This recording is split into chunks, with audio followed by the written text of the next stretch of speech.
Hey there, Mama, and welcome back to the Moms Overcoming Overwhelm podcast, episode 49. I'm Emily McDermott, and I am here beside you on this journey as we work together to declutter your home, head, and heart. I have a huge milestone coming up next week. It will be my 50th episode. I'm also very close to 50,000 downloads, which is amazing since I started this podcast not even a year ago.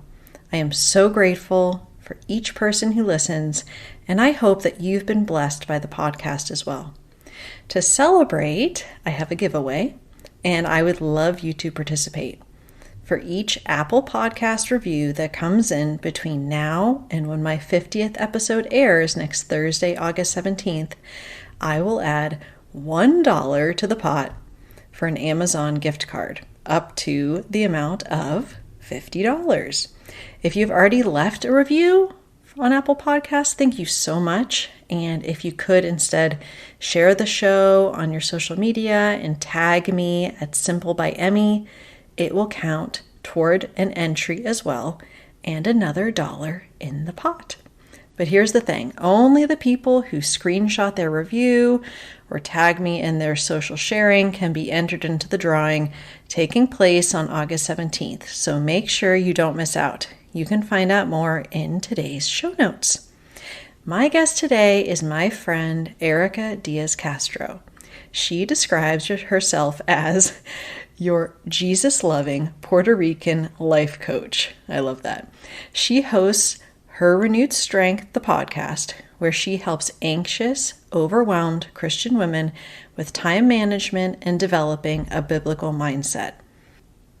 In today's episode, Erika shares her powerful story about how being surrounded by chaos and chronic disorganization as a child really impacted her decision to move into the organizational and time management space, how we can manage our digital environment, her best home management systems and routines, and the connection between mental and physical clutter. It is jam-packed with goodness. All the links for Erika's podcast, her community, and her course are in the show notes, so check that out for more information. So what do you say? Grab that notebook and pen, and let's dive into today's conversation with Erika Diaz-Castro. Hey there, Mama. Are you tired of all the stuff crowding your home, calendar, and mind? Do you wish you could say goodbye to the endless to-do list running around in your head? Want to declutter but don't know where to start? You're in the right place. Welcome to Moms Overcoming Overwhelm, where you will find proven and practical solutions to declutter your home, head, and heart. Hi, I'm Emily, a wife, boy mom, and simplicity seeker. I struggled to get pregnant and felt overwhelmed until I discovered decluttering could create the physical and emotional space I needed to become a mom. Now, 2 kids later, I've transformed my life and motherhood by developing simple systems around decluttering, capsule wardrobes, kid stuff, cleaning and tidying, meal planning, time management, and more, and I can't wait to share them with you.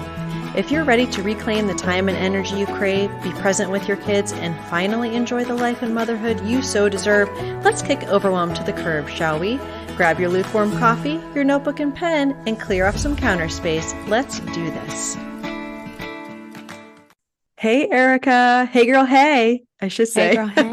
What's up, y'all? How you What's doing? up, y'all? What's up, y'all? I was just telling Erika how I love listening to her podcast because I laugh out loud when she begins because she's so herself and just inspires me so much. And you guys are going to absolutely love her. Erika, welcome to the Moms Overcoming Overwhelm podcast. Thanks for having me, Emily. And what's up, moms? Hopefully you're feeling good today. Yeah, hopefully not too overwhelmed because they're Yeah. listening. So that's good. It's a good place to start.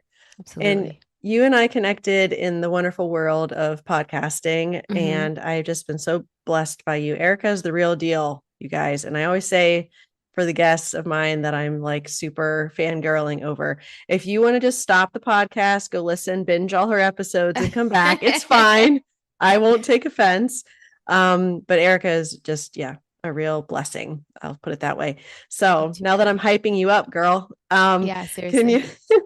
can you introduce yourself a little bit, you, your family, who you Mhm. serve, how you like to spend your time when you're not serving and being a wonderful human being? Well, thanks. My name's Erika. I call myself your Jesus loving Puerto Rican life coach.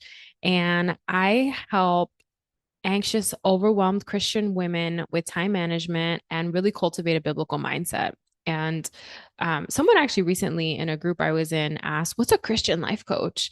And I was like, "Well, it's a life coach who helps with like an area of life stuff. Some people do, goals and they really focus on like goals and purpose and things like that. I help women really get themselves organized and in a very healthy season so that they can rinse and repeat the behaviors, the habits, the tendencies, the mindset, right?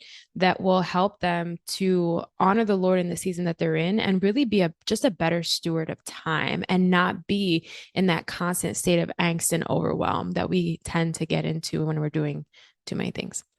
Yeah, that is so needed. And that's why I really appreciate your mission and your message because it is anchored in something that really is so important. And so I'm very, very blessed. And you help moms in a variety of ways, which we will get into as far as like Yeah. your podcast and the course and so forth. But I want to take it back, take it way back, throw back. It Mm, is, or, we usually these come out on Thursday, so we'll do a yeah, throwback Thursday that's right. to you growing up. And I really would love to dive in a little bit because I feel like a lot of listeners are going to resonate and be Mm, able to understand this kind of your childhood and just sort of like how your relationship with stuff and your relationship with time and all of these things that we're stewarding, as you were talking about, mm. how your childhood really impacted how you do that now as an adult and the work that you do. I think that would be really impactful. Very good. Well, first of all, I love anything to do with organization. So I love what you talk about and just how you show up, right? I think it's really important to have margin and to create space, and you can't do that if you have physical or mental clutter. So I learned at a very young age that a lot of people, their external environment many times is a like manifestation of what their brain is doing. And I learned that from my mom. My mom struggled, and actually her entire family, all of her brothers, she's one of nine, they all in some way struggle with chronic disorganization, I guess is the best way to put it, because she doesn't have a hoarding disorder diagnosis. But I'm sure that if she did see a specialist, she would be diagnosed with hoarding disorder, which I know now is an actual disorder, but it falls under OCD. And so my mom has a really hard time, even now, getting rid of stuff. And so when I was really young, I started to notice that it was a point of contention between my parents. My dad wanted to be more organized, though he also tends to hold on to stuff. He grew up very poor, one of 12. They didn't have a lot. So the things that he does have, he cherishes and didn't want to get rid of. My mom's issue, her biggest issue, was holding on to papers, papers everywhere, papers in boxes from like 20 years before, like way past tax audit timelines, right? And she didn't want to let them go for whatever reason. And I thought as a young girl, like, oh, I can maybe help her. And so when I was young, I was about 7, I was in second grade, and I knew Mother's Day was coming up. I wanted to do something nice for my mom. And the living room didn't have like a table necessarily. It was like a little coffee stand. And that usually had stuff, not like beautifully staged, right? And then there was the dining room table. And the dining room table really served as like a paper dump. The weird thing about it, or I guess this is actually pretty common, is that while it was very, very disorganized and very overwhelming to a person who is organized, my mom knew where everything was, Wow. everything. And so my dad was like watching us one day. My mom was always in like doing master's programs, and she was a teacher and she did a lot of things for the community. So she was very involved. And for whatever reason, she was not home for a period of time. And in that little window, I was like, Mother's Day is coming up. Let me do something nice for my mom. I'm going to organize her dining room table. So I grabbed a huge box, huge. If you think of like what a coffee table comes in, it was that size box. And I was able to put all of her papers in a very organized way, in the box, and you could see the dining room table. Again, we never ate at that table because it was always stacked with stuff. Right. Well, when my mom came home, love my mom, by the way, great relationship with her. When my mom came home, she flipped on 7-year-old me. And I know now that it was her own internal panic, right? Because she felt like she lost control of whatever she had control over on that table. And I really just shifted it out of sight. So it was available to her, but it wasn't in the way that she normally interacted with it. And, she's like, don't touch my stuff. Don't ever do this again. And so in my brain, I'm like, all right, don't do nice things for mom again. Got it. And it was one of those things like I didn't cry about it. I didn't take it personal. I remember looking at it like, oh, this is really strange how she's reacting. Like, I'm not going to do that when I get older. And I swung the other way. So at a very young age, I like to have stuff in order, color coded, sorted by, if it was books, I learned about the Dewey Decimal System. Like if I could have my books in order, I did. My dolls had a certain place. I tried to stage things really nicely so that it kind of looked like a store. And, for a little period of time, I would say that I fell into that habit of like having the one pile.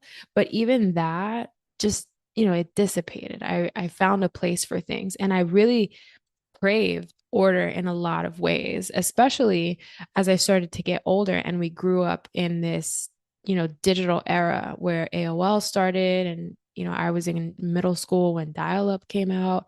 And I remember always wanting to have my virtual space very organized as well. So, organization was my response to the disorganization around me, the disorganization that I really couldn't do anything about. So, the things that I could do something about, I kept them in order as much as possible.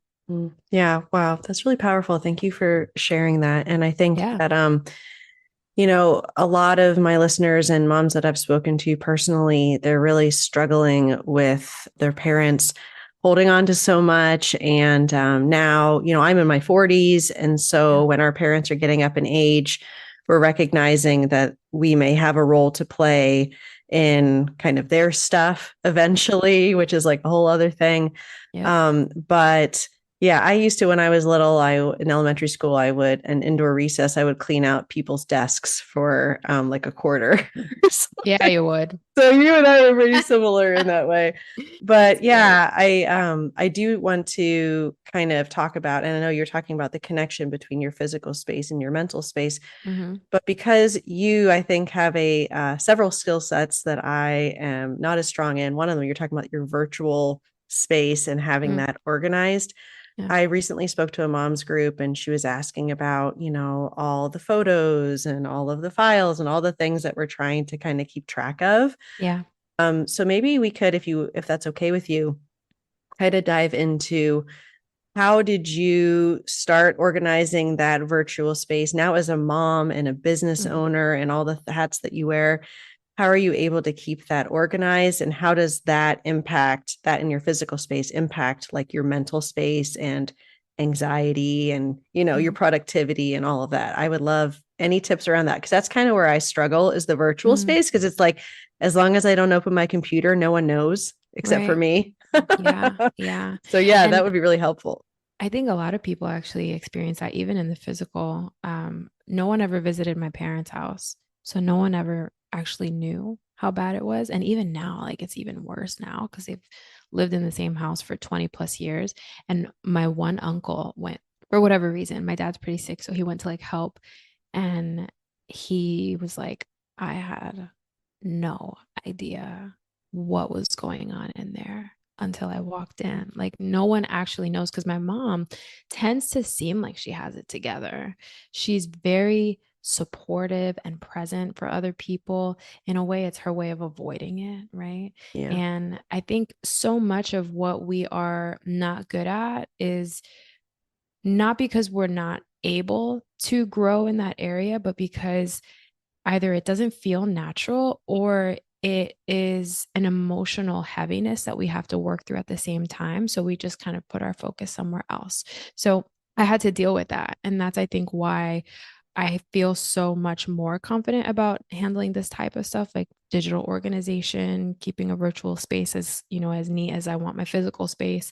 And part of that was that I had to come to grips with what I was really upset about, right? My mom and my uncles, they lost all of their things in a fire when they were really young, and there was not a picture that was salvaged. So they all have a hard time letting go of stuff, and I only learned that like 2 years ago in my adulthood. So, with respect to what I had to kind of process, I had to process that my mom was not going to prioritize keeping an organized space. And so I had to figure out in my brain how I could best understand what was going on around me, even if it was very chaotic. So, I learned pretty young how to categorize things in my brain. And in a way, it kind of translated to compartmentalizing when I was kind of going through things, and it affected how I process things. But ultimately, it really comes back to what bucket of life does this fall under? And then what is the subcategory that I can file this in, so that when I do have to go back to search for information or secure something, right, I know at the very least where I can find it because it's in its place. So I think the first step that I would give anybody who's trying to just get it, have like a foundation for getting virtually organized, is to understand that your virtual space is very much like your physical house. You have a space in the kitchen where you have anything to do with the kitchen. You have a linen closet where your linens and your towels go. Very similar. So think about a Google Drive. I think that's probably something that everybody kind of has right now. Yeah. So if you think about a Google Drive, you can create folders. I'm I really don't like to have loose documents that don't live in a folder. So think about what main folders you can have, right? And if you think about life in just four categories, if you don't want to make it too complicated, it would be family, work, house, and like personal, anything that is just for you, right? And so everything to do with, say, copies of birth certificates or marriage licenses or things like that, that would go under family. And you can make a subfolder, important documents. Or if you're trying to keep pictures and you are running out of, data on your phone, memory on your phone, you can go through your phone and upload the pictures that you want to keep into a picture folder under family, right? You can even find one of those services that will print the pictures into a nice book for you if you want to have actual physical pictures. But if you want to just store them somewhere, you can store them in a folder. As soon as you take the picture, just upload it right to your folder and it just lives there. And you don't have to take that memory off of your phone. It actually helps your phone go faster. So, thinking about just foundational pieces, think about the main categories in your life. And then from there, you can start to interpret or interact with whatever it is that you're looking at and engaging with, and categorize it in your brain so that when it is time to put that away, because we should be resetting the room in a sense, right?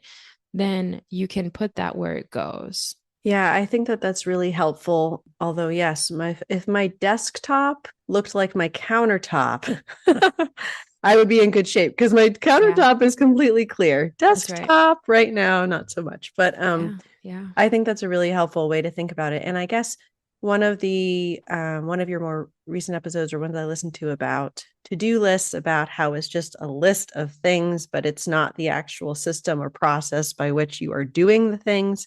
right. When it comes to keeping up with maintenance of our virtual space, so whether that be Mm, photos, I'm pretty good at this, and that I'm not keeping a ton of photos on my phone. They go on Google Photos, and then we have a shared family album. So like you said, I kind of know where it lives, as where those things live. yeah. But the keeping up with it, what I find is that most moms are already completely buried. And yet when I say, okay, well, what's your system around your digital stuff? They're like, I don't really have a system. That's So right. can you give maybe a couple examples from your own life about how you are setting aside time, whether it's during the process, so you take the photo of your kid and you're putting it in the right place, or at the end of the day, end of the week, how you're kind of processing some of this digital stuff so it doesn't keep piling up? Because I feel like that's the main issue I hear from the Mhm. moms that are really overwhelmed by their virtual things. Yeah, I like to think about things in this way. When you brush your teeth, you don't even have to think about rinsing your mouth with water. It's just part of that process, right? And you don't have to think about putting your toothbrush and rinsing your toothbrush and then putting it back in its place. Although those are separate acts, they are part of the same system, right? I only think about this because I had to teach my daughter to rinse her mouth. I'm like, don't just walk away with the toothpaste in your mouth. Come back.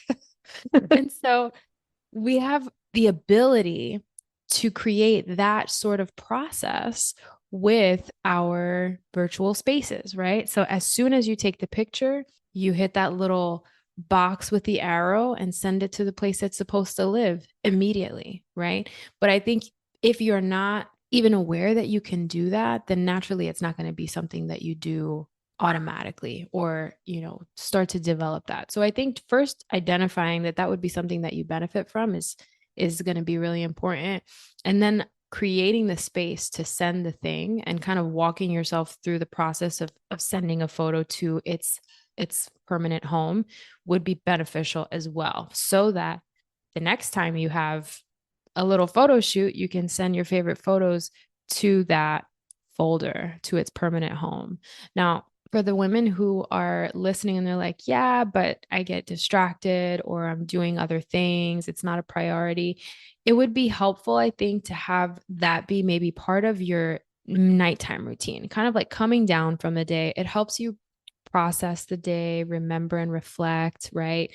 Maybe have an opportunity to be grateful, especially if you had a hard day, especially if you're feeling overwhelmed. It's just a way to kind of reflect and move things back into their place. And just like you reset a room, just resetting your mind and resetting the tools that you're maximizing on, right? Yeah, totally. I did an episode about paper processing because you were talking about growing up and you never really got to use your dining room table as a dining room Yeah. table. And I Yeah. hear a lot of that from my listeners as well.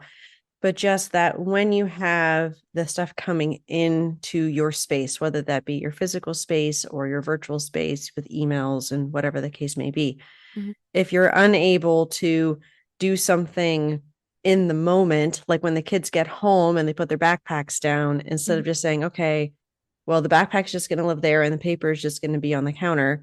I Mhm. have a physical inbox with the understanding that I will be processing it as part of my evening routine, like you Yeah. said. So doing some of those habit stacks and you're starting to build those, the neural pathways in your brain saying, Yeah. okay, this is what happens when I take a photo. This is what That's right. happens when my kid comes home from school and so forth. And so you're really able to start building some of those new habits, which I think is helpful. And I know that you use workflows for obviously your business. You Mhm. were one of the queens of workflows, I would say.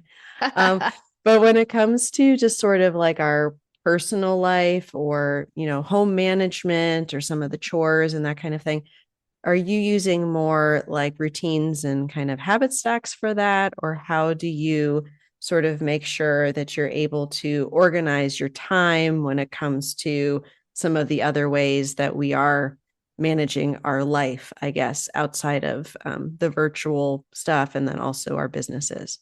Yeah, I think it's important to remember that everything has its place, just like every part of your life has its portion of the day. And so I'm committed to only doing certain things at certain times. And I've trained myself to to live that way because I want to be as present as possible. And I also want to be as efficient as possible. And if I'm trying to do too many things at once, it actually crushes my efficiency. So, with that said, I can just give you an example of like a Monday, right? And Monday through Friday is pretty much the same depending on whether or not I have clients in the morning. But a normal day, I wake up about 6, 6:30, depending on whether or not my son beats me to it. But 6:30, I would say. And my morning routine, I think about a morning routine, not as like, oh, I need a protein packed breakfast and a great workout. I think of it more as like I'm getting my mindset ready to be available for the next thing I'm doing and to kind of like think as clearly as possible for the rest of the day. So for me, it sometimes is a shower if I feel really groggy, but most of the time I'm like, I really love washing my face. I have products that I love using. I have like prioritized that. So whereas years ago I didn't care about skincare products, now I do, and it's part of my morning routine. It gets me ready for the day. I put some worship music on, or I'll put my Bible app and I'll just have the Bible app read to me, or I just pray and I'm thinking about the Lord. So I have that maybe like not even 15, 20 minutes, and I'll make a cup of coffee and I'm pretty solid. Then I can get my kids ready, get them going. I've taught my kids first things first, and that's a very like common saying that we have in the house.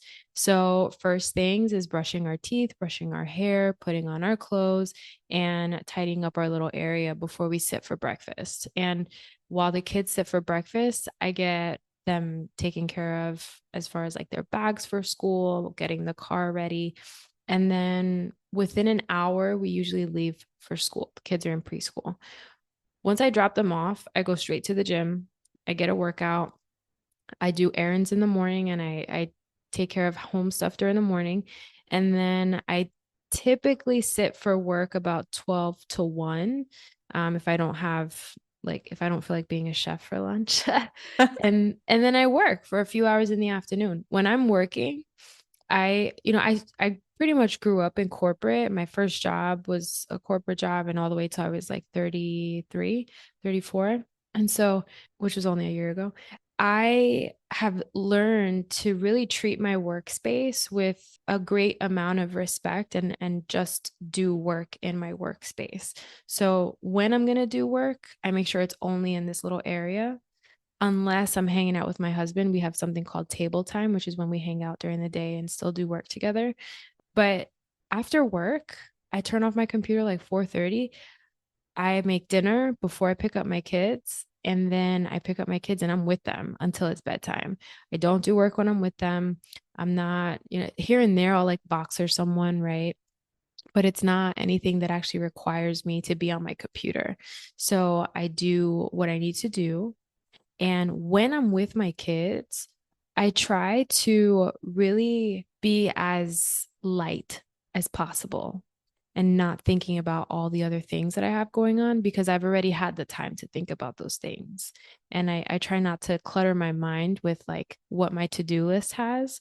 And you know this, I see a to-do list as a list of prompts, not a list of things I need to do necessarily. It's more like, oh yeah, I'm gonna do this if it's not already set up in my workflow. So when I sit at the end of the day, I take a nice shower. I have some tea or decaf coffee. My daughter and I will do decaf and hot chocolate. And she doesn't do decaf, she just does hot chocolate. To know. And we read from her Bible. We talk through her day. I tell her stories. She loves like original stories from my brain. So I just pray the Lord gives me stories every day. And then she tells me stories. And we have that time, that's when she tells me about what's bothering her, about what her big feelings were. And if I'm thinking about work, I don't have capacity for that. Right. So then it's my turn to come down from the day. And when I do that, a lot of it is journaling, just hanging out with my husband. And we have incorporated book time. And so in bed, we won't do electronics now. We're just reading our books, and then we come down from the day. So I put things in their place even during the day. And I really focus on being as efficient as possible, getting the most out of the time that I'm sitting to do that, even if all I'm doing is, brainstorming something, which is not, it's actually a lot of work to think. Making sure that when I'm committing to something, I'm not committing to anything else at the same time, because that's when we feel divided. That's when we feel guilty. That's when we feel disheveled and disorganized. And those feelings, they creep into the rest of all the things that we do, you know? Thank you so much for going through that, because it's so helpful, I think, for everyone to have an understanding of like day in the life of. I absolutely Mm-hmm. love having that glimpse. And also that you are just like you have a home for everything, hopefully, in our Yeah. home.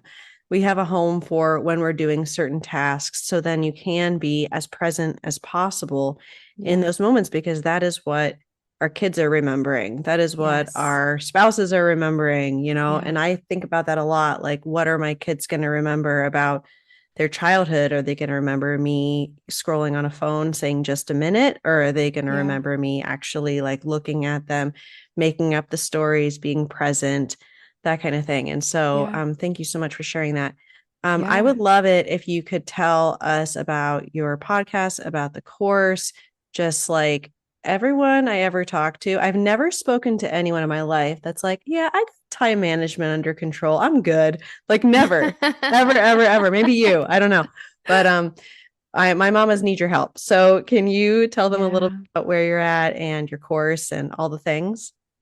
Yeah. So first, thanks for having me on. I think it's good to talk through the different iterations of what these topics look like, right? Like physical organization in the home and like getting our physical space in order is so crucial. And what I didn't do before, and I realize that now, is make the connection between your physical and your mental space. And what I just want to say very quickly is that when you can't think straight, it's hard to be able to put things in their physical place too, Yeah. right? You might have some habits in place, right? And you might have some areas of your life that are organized, but for things to work really collaboratively and just complementary to each other, our headspace benefits from being as, if not more organized than our physical space, because we can actually think straight to and have the capacity to understand what and where and how and why. So definitely helpful. I would recommend anyone who is struggling to find that like mental clarity to just do like a series of brain dumps for each area of your life, not just one master list. I think it's important again for categories to exist. So in each category of your life to do that. Now, I hang out on Her Renewed Strength, the podcast. That's the podcast that I host. And I am CEO of Her Renewed Strength Co. We exist to empower and equip women to get in God's word and make time for what matters most. And we do that through time management solutions and biblical mindset coaching. So if that's something that you might be interested in or you know you would benefit from, I'd love to serve you over where I am. And the podcast is totally free. We've got 2 episodes a week, sometimes a Bible study episode on Friday, sometimes just a topic relating to God's word and how, how to practically apply it in the things that we're doing. And I do have a free Facebook community where we host Bible study. So again, we're really wanting women to get in God's word and have his word as the foundation of everything that drives your priorities and your values and your understanding. And so once a quarter, we host Bible study, usually a 4-week Bible study where I go live every day. And then I did release a course a couple months ago. It's called On Heaven's Timeline. And this is a Christ centered productivity playbook that will help you get more done and have less overwhelm and really have time for what matters most. Yay. Oh, wonderful. So I'll link to all of that. And Yeah. I'm so glad we got to chat. Me too. And as you're, like I said, you're just such a blessing in my life. So I'm glad that I can share that blessing with everyone else that's listening. Oh, So I thank you so appreciate much you. again for being on the Yeah. show. Thank you. I hope y'all are inspired to just be a little more intentional about your spaces. If you like today's podcast, here's what you can do. Just take 30 seconds to leave me a review. I know you're a busy mama. You're overwhelmed, in fact. But 30 seconds of your day makes such an impact. I'll be blessed by your words. They'll definitely make my day. And who knows, you might be entered for this month's giveaway. In Apple Podcasts, scroll down to write a review. Thanks so much for your time. I'm so grateful for you.